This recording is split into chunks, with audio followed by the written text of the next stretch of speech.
সুস্বাস্থ্য হাড় সুস্থ শরীরের পরিচয়।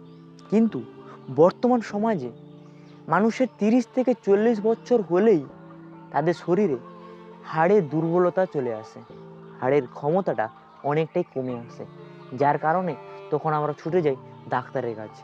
ডাক্তারবাবুরা বিভিন্ন রকম ক্যালসিয়াম জাতীয়, বিভিন্ন ভিটামিন জাতীয় বিভিন্ন রকম ট্যাবলেট দিয়ে থাকে, যার কারণে ক্যালসিয়ামের পরিমাণটা বাড়ানোর জন্য।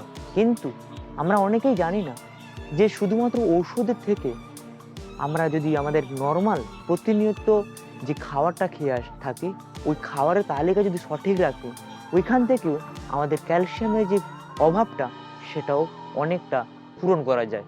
তাই নমস্কার, নার্সিং লাইফস্টাইল উইথ প্রশান্ত চ্যানেলে সবাইকে আজকে আবার একবার স্বাগত জানাই।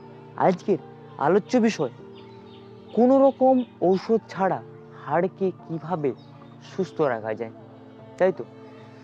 আর আমরা সবাই জানি যে ক্যালসিয়াম মানে হাড়ে, ক্যালসিয়াম জাতীয় খাবারের প্রথম তালিকায় থাকবে দুধ।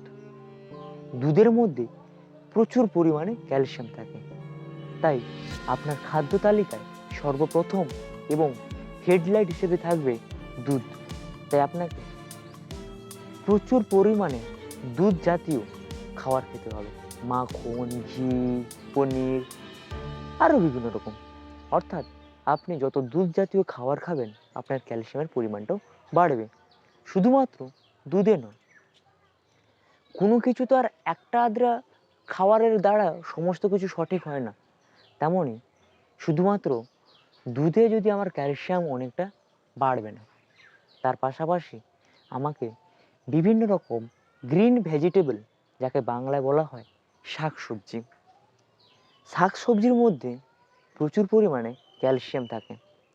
বিশেষ করে তো শাক, অর্থাৎ যেমন থাকে পালং শাক, মূলো শাক, আরও বিভিন্ন রকম কচু শাক। যারা গ্রামীণ এলাকায় বসবাস করেন তারা ভালো করে জানবেন যে এইসব শাক সবজিতে কতটা পরিমাণ আমাদের উপকার পাওয়া যায়।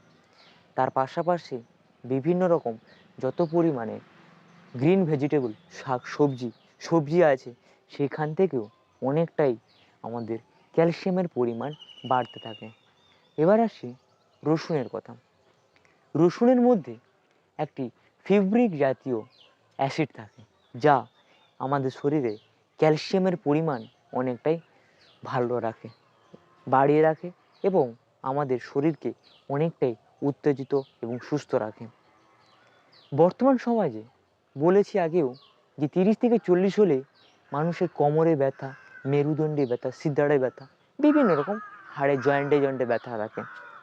তখন আমরা ওই ডাক্তারবাবুদের কাছে গিয়ে বিভিন্ন ওষুধ খাই, আর ওই ওষুধ থেকে যত পরিমাণে এইসব ওষুধ খাবে তত আরও শরীরে বিভিন্ন রকম রোগ দেখা যাবে।